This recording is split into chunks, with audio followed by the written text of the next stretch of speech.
Hi, welcome back to my channel and welcome back to the new semester. It's a new semester of open distance learning again.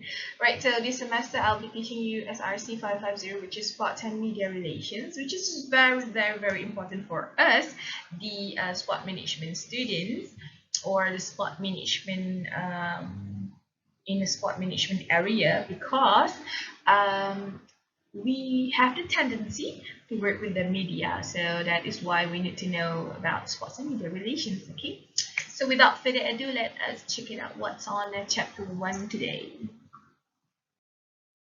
Right, so I bet most of us have already know what is media. We have listened to this word like for ages before born. Media. So what is media? So actually media is a tool where we contribute to the declaration, we're giving information, we're giving announcement, and we're spreading the opinions of a various group in a society.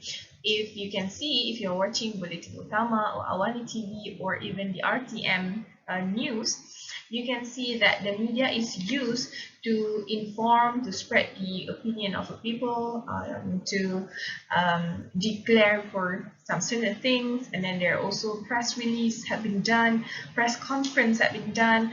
So these are all included as a media, which is a tool that we use to spread all this thing. Okay, mind my English because it's been a while since I'm talking in front of the PC. My God. Okay, and then number two, the media is actually reflecting the opinion within itself, and those things that it belongs to the external environment. So actually, the media is actually reflecting um, to the person who are declaring it. So actually, if the government speaks for themselves, it's actually they are reflecting to its their government, the government. Okay, and not only that, they also reflects to the people who listen to whatever the media try to post out. For example, whatever announcement made by the government or made by the news that we listen to, it will give effects on us. For example, in Selangor, the PKPB had been done. So it definitely reflects to all of us because we know that the COVID-19 cases had become higher and higher every single day. So it definitely gives effects towards us. So media is actually reflecting the opinions within itself and the people or the environment, the external environment. Okay.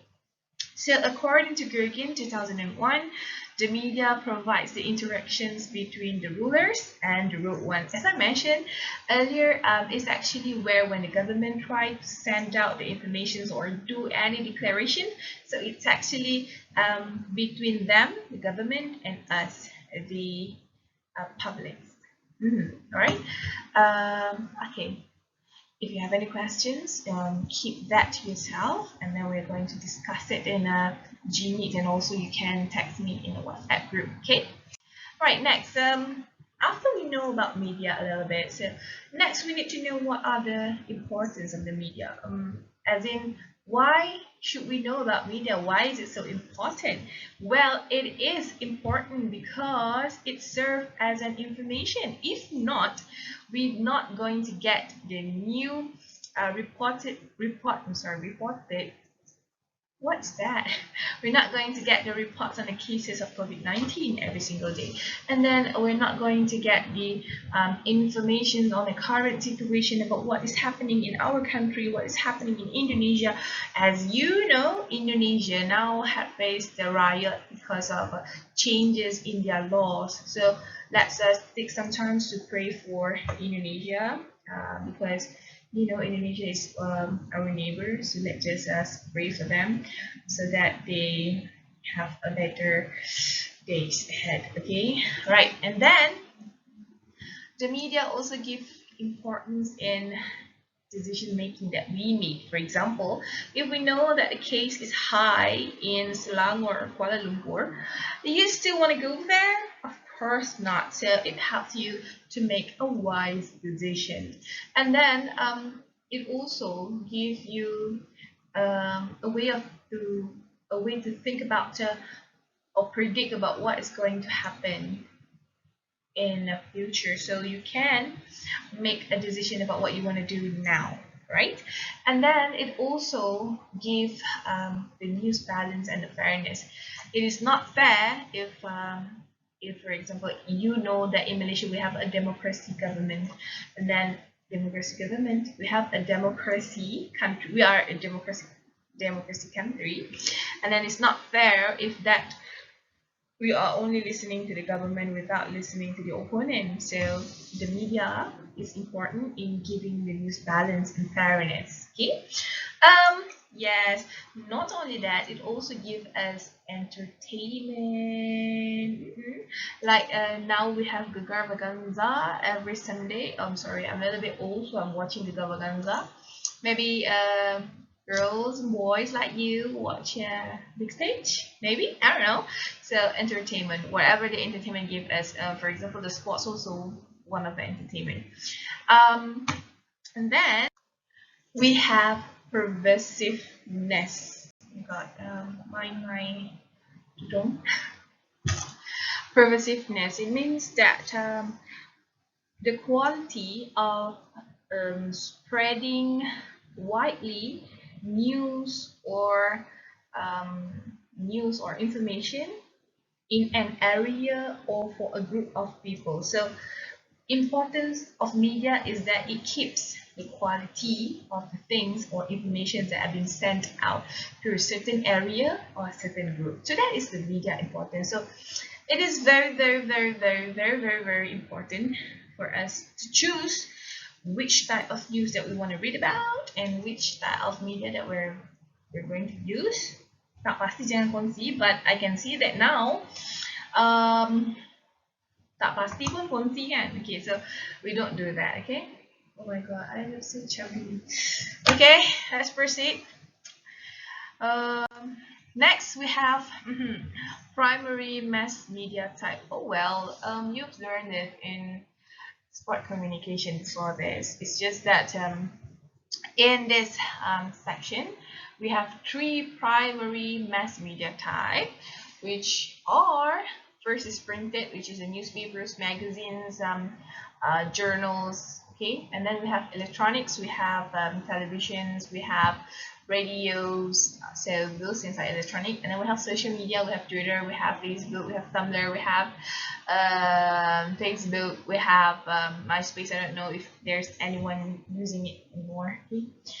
So these all 3 are the primary mass media type. So people nowadays choose to use any of these 3 or all of it. So this is the primary mass media type. Okay, so after knowing what is media, after understanding about the importance, and then we have known about their type, so now we want to know what is media relations. Well, media relations is actually a systematic, a planned, purposeful, and mutually beneficial relationship between the public relations practitioner and the mass media journalist. So it's actually between a relationship that gives mutual benefits to the PR for an organization and the mass media journalist. So they have like a win-win situation. I give you news, you give me coverage. Okay, so that is a win-win situation. So what is the purpose?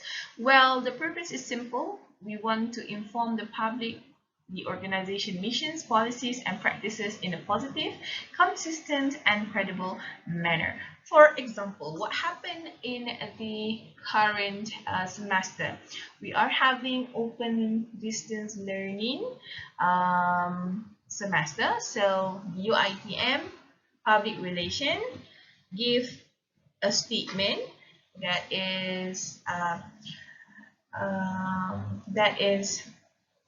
come from the VC, and then this statement had been used by the journalist to post or to create a column in a newspaper or in any online newspaper, so that you can see bila buka berita harian, you can see that UITM using ODL again for the new semester, like that. Okay, so it's a win-win situation.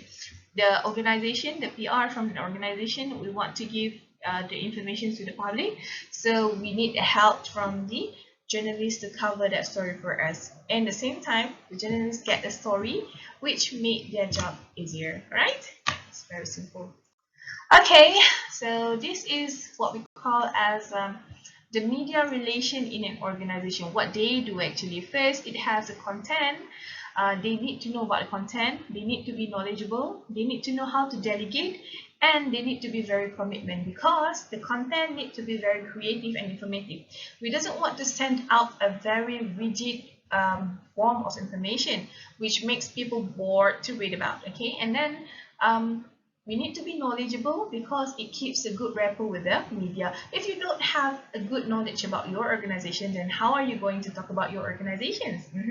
Right? And then delegations. You should have a very good delegation, because you need to understand that not every single thing is on you. Sometimes you need to delegate the job, or you need to give other person to answer the questions by the media, because it is not your portfolio. That is why, if you notice, only the DG are going to post about the cases happen every single day, because it is his expertise, so that whenever there is a question from the media about the COVID-19 cases, he can answer it well. While when we talk about the security of the country, then another person we could talk about it. Okay, so delegations of work. And then they need to have a very good commitment, because they need to be very aware with the deadline and the styles that required by certain journalists or certain media. So this is actually a very good we call it responsibilities of a media relation practitioner in the organization. So they need to have these four in order to make themselves respectable and credible whenever they are having conversation or interacting with the media team. Okay. Alright, there are three media relation strategies that we learn or are we going to use. First, we need to study. We need to study about the company executives. We need to study about the media we are dealing with. We need to do a study about our own organizations, and then after we have done the study, we do a little bit of research of it. So study is actually more like a draft about what we're going to talk about or where we're coming from, and then research is we are going into deeper in order to understand about our organizations or the media that we're working with. And then we need to learn. Learn means that we are learning about the media effects or media impact to the community, how the media will reach the community. For example, if we're doing a project here in Perlis, and we are seeking help from the media from RTM Perlis. So if you notice, every single story covered by RTM Perlis will come in a very short session in RTM 1 during the news break. So you need to know your media coverage responses, and you need to know which community they're going to get to reach on. Okay, because if you try to reach on a whole wide world, or maybe you try to reach about for like teenagers, I think maybe if you're using RTM1, you're not going to get that coverage. Okay, so you need to understand this, and you need to learn about the media type. Oh, sorry, not media type. It's the media principles. I mean, like who they serve. Okay, who they go for, right? Next, what is public relation? You've learned this in semester 3 with Encik Ismail. So what is public relation? It is the organization's effort to build and manage a long-term relationship with strategic publics and minimize their conflict. So public relation is very, very, very, very, very important in keeping a good relationship between the publics, the organizations and the publics, and try to minimizing the conflict. For example, the case that went viral because it is the first day for student registrations, and then there's instructions from the ministry to hold out the registration, and lots of students had complained about this, and this thing become very viral. So every single universities need to speak up on this view, on this sorry, not view, on this issue. So this is the use or the responsibilities of a public relation practitioners in that organizations or in that particular universities to give a very good statement that minimizing the conflict between the students or the parents with the organization. So that is the use or the understanding about the public relations. And then the purpose is actually to deliberate, to plan, and to sustain efforts and establish a very good mutual understanding between the organizations and the publics, because we doesn't want the publics to feel that we does not cater what they need, but instead of that, we're trying to make everybody feel pleased with what we do. So that is why there's a statement from the MPPs, from the universities, and even from the ministry, that the students who want to stay in the college will stay there, okay, and the whoever have problem with the internet problem, they can stay in the universities. It's just that they have to take in matters of in considerations that if there's a PKPs happen again, they would stay and stuck in a university. So they need to understand the situation also. So all the press statements, all the formal statements comes from the organizations were done by the public relation practitioners in that particular organization. Alright, so these are the key activities of public relations practitioners, where we try to persuade people,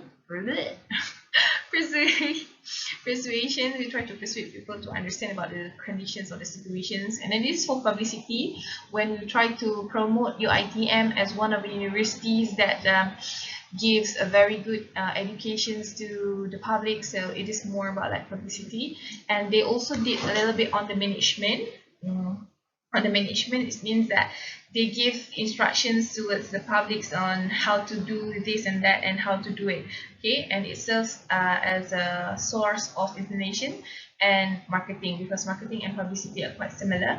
When we do publicity, it means that we're doing a marketing, okay. So that is the key activities of public relation practitioners. Okay, now the three main elements that you have to remember of public relations is that they are trying to inform, they will persuade you, and they will integrate